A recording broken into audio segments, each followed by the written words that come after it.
Welcome back to the channel. This is the Action Figure Grader, and today's video is going to cover some recent sales on eBay. Lots of oddities, some stuff you don't see all that often, and stuff that I've never seen before at all. So just some pretty cool stuff. And then we've also got some more standard items, loose complete items and vehicles and figures, and a few mint on cards to round things out for this video. So thanks so much for watching. I really appreciate those of you that do. Don't forget to leave me a like if you enjoy this content. All right, I don't know what to make of this one other than this was a factory error non-sonic welded rocket for this Spanish PBP Boba Fett. I think I had this in a what to buy video a couple of weeks back, and it was at auction. It had a reserve, and I was like, I don't know where this is going to end or if it even sells, but the final price clearly went past the reserve. It ended up selling for $23.98, so $2,400. And this is how CAS describes it. They call it a Palatoy / Tri-Logo Boba Fett with removable rocket, factory error. And we've talked about this at length with these Spanish figures, that the sonic welding on these figures is kind of notorious for being very weak. They have lots of paint application issues. Sometimes the Spanish figures will actually fall apart in your hand. I mean, it happened to me one time. I had a Spanish PBP Hoth Snowtrooper, and I bought it on eBay from somebody in the UK, and it looked fine when I opened it. And then as soon as I looked at it, it literally crumbled in my hands. It was just like fell apart.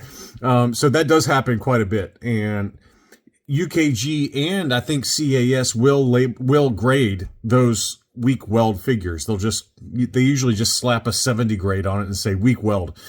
But this one, the rocket itself did not have any weld marks at all.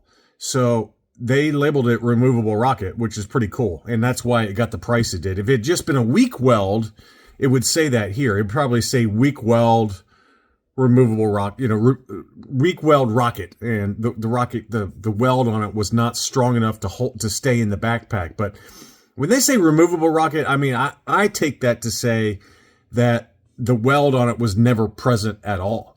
And there is a little slot that the rocket goes into, but it's kind of an oddity. It's the first time I've ever seen a Spanish PBP figure for Boba Fett with this kind of setup before. Obviously, we've talked at length about the Lily Letty removable rocket, which is actually a true removable rocket, and it's labeled as such by AFA or CAS or UKG.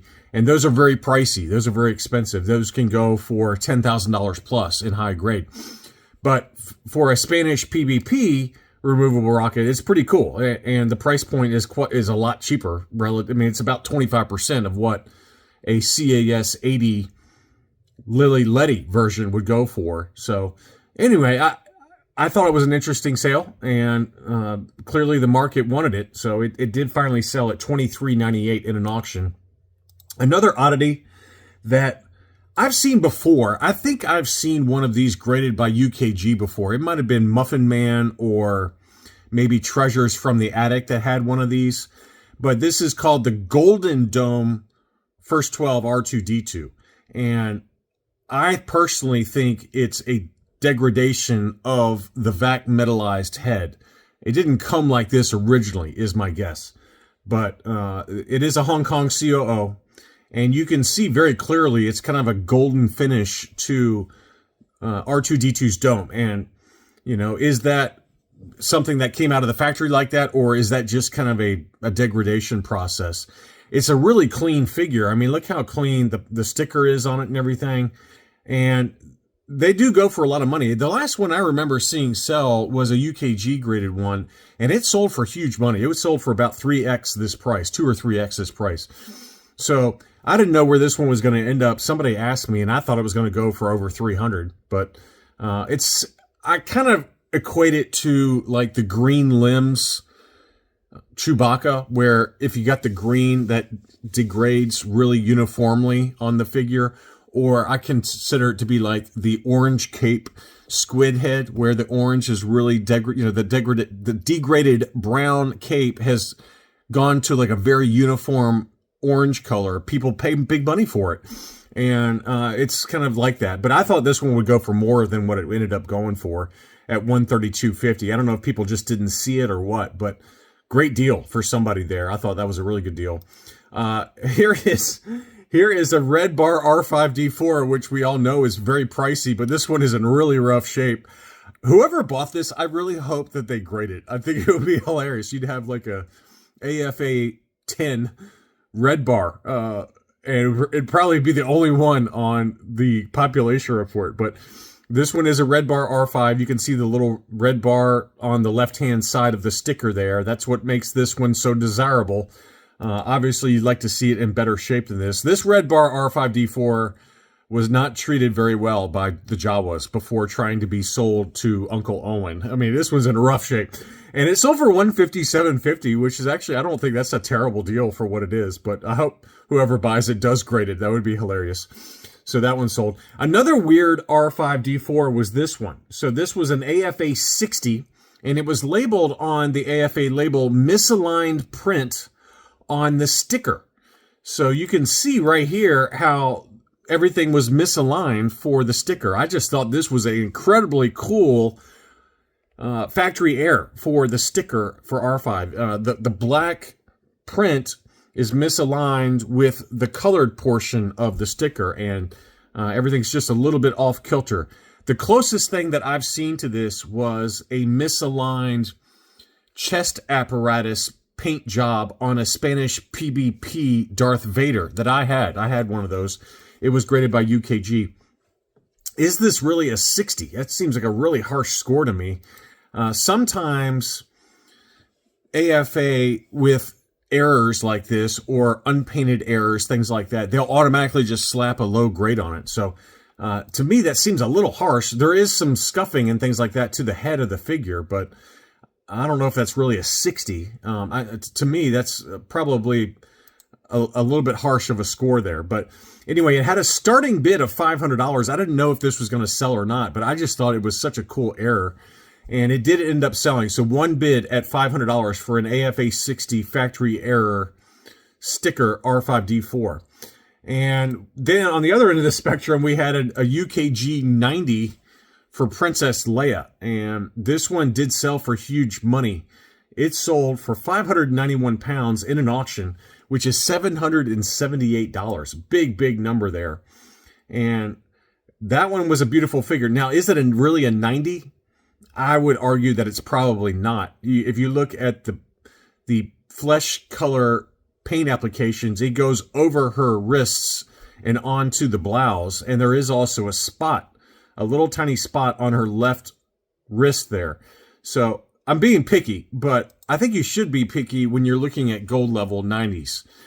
I don't think this is personally a 90 grade. I don't think it would get a 90 grade if you broke it out and gave it to one of the other grading companies. It had straight 90s for the subscores, which for the paint, I don't think you can make that argument with when you've got paint overspray onto the wrists. That it is a factory thing, but if you're going to give it a 90, it's got to be perfect. It's got to be perfect in my opinion. So I don't think that's a 90 grade to me personally, but it is pretty, I mean, it's obviously a beautiful figure. I'm not trying to say it's not, but whether it's really a 90 or not can be debated there, in my opinion. But it did sell for a big number, $778 US. We had an interesting 2-pack that kind of went under the radar, at least I thought it did. And then at the end of the auction, it really blew up. So this was a 2-pack mail-away with 2 baggies for Boba Fett and Luke X-Wing. It included the catalog that came with it that had, featured die-cast vehicles. And then it had the original box. So I don't know if I've ever seen this before. It's very possible that it appeared in a Jeff Jacobs session. I assume he probably had this. But I personally just don't remember seeing it when I was going through the different items. But there, in all fairness, there was like 1,000 items per session. But very cool 2-pack. And this one sold for huge money at the end. It was kind of under the radar. And then at the very end, it just blew up. So and all it takes is 2 to tango, and it did sell for $14.01 for that department store mail-away 2-pack. We had a loose, complete 12-inch Boba Fett with the box. That one sold for a pretty decent price at $511.57. 100% complete with all accessories, and Boba Fett looked to be in pretty clean condition there. I didn't really see much wrong with him, maybe just some light scuffs here and there, but very nice example there. And that one sold for $511.57. And the seller was even kind enough to show that he did some research to make sure that he had all the parts for the Boba Fett. Very interesting there. Looks like he did have a scratch on the helmet there, so it was not perfect, but pretty good shape overall. And that one sold for $511.57.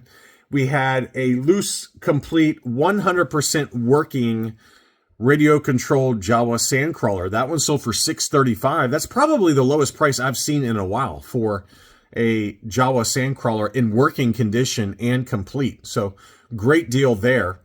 And it looks like it has the elevator piece and everything. It looks like it's complete. It's got the ladder and I guess the elevator piece inside there.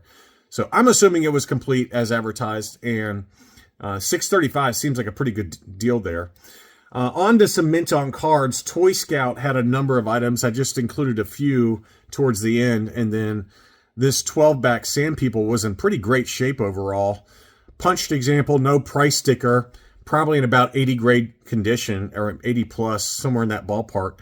And that one sold for $1,000 in an auction. So very nice 12-back. And then we had a 20-back A graded AFA 75 plus, 75, 85, 85. So 285 subscores on this 20-back Sand People. That one sold for $510. I thought that was a really good deal. Clear blister, punched example. But, again, it's not an 80 or an 85, but it does have 285 subscores and got the 75 plus. So 20-back Sand People are not as rare as I think they are, because we've seen a couple of examples of 20-backs for the Sand People that have been really cheap.